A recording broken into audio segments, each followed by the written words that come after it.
Olá pessoal, meu nome é Yuri Batista, sou aluno do oitavo semestre do curso de História da UFSM e hoje vamos falar um pouquinho sobre a Era Vargas, buscando entender como se deu o processo político nesse período e conhecer algumas características.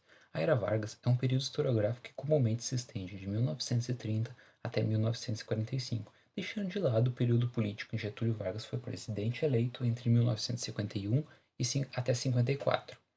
Vargas, que já tinha uma grande carreira política, torna-se governador do Rio Grande do Sul em 1928. No entanto, já em 1930, ele almejava deixar o Estado para ser presidente do Brasil.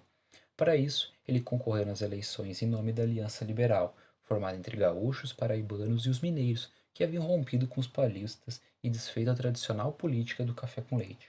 Vargas então concorreu à presidência com Júlio Prestes, o candidato paulista. Essas eleições foram muito conturbadas, com muitas acusações de fraudes de ambos os lados, até que Júlio Prestes foi declarado vencedor com 57% dos votos. Mas os ânimos estavam tão acirrados que uma boa parcela da Aliança Liberal defendia a tomada do poder pela força. E essa foi uma ideia que foi crescendo ao longo daquele ano e teve como estopim o assassinato de João Pessoa, governador da Paraíba e candidato a vice pela Aliança Liberal. Seu assassino foi João Dantas, um adversário político, e sua morte gerou uma comoção gigantesca, com seu corpo percorrendo as capitais dos estados até ser enterrado no Rio de Janeiro.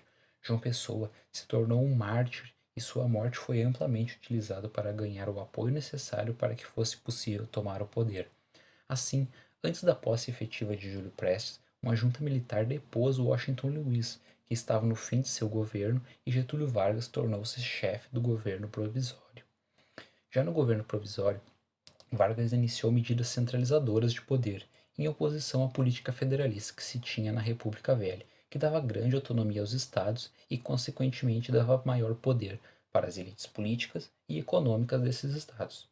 Uma das medidas de Vargas foi a substituição de boa parte dos governadores dos estados por interventores nomeados por ele.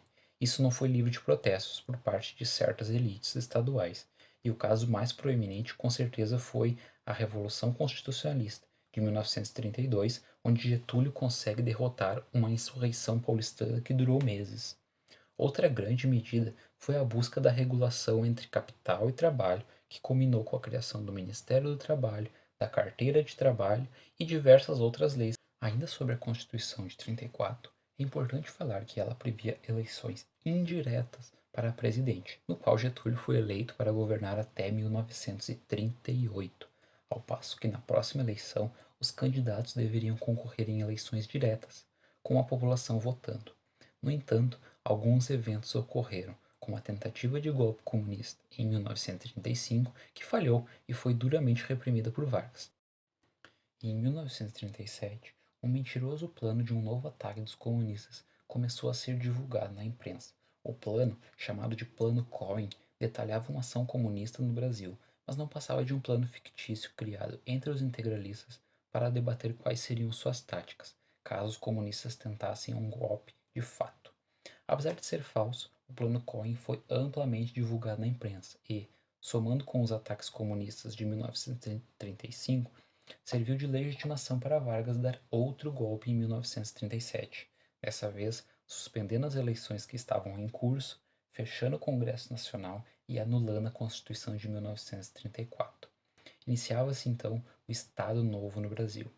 O Brasil então passou a viver um regime ditatorial, onde Vargas se sobrepunha ao poder legislativo e governava por meio de decretos e leis que não passavam pela discussão na casa. O fim do Estado Novo se dará em 1945 e em grande medida associa-se à derrota nazifascista na Segunda Guerra Mundial, que enfraqueceu duramente as ideologias autoritárias e aumentava drasticamente a pressão pela redemocratização no Brasil. Ciente disso, Vargas convocou novas eleições e permitiu a organização partidária.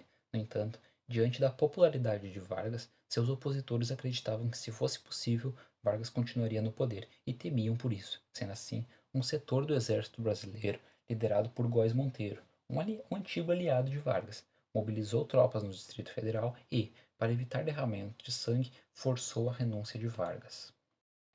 A era Vargas, além da centralização e da disputa por poder, bem como a regulação das relações de trabalho, também é marcada pelo crescimento da industrialização no Brasil, ainda que esse seja um processo que já ocorresse em marchas mais lentas ao longo de todo o período da República Velha.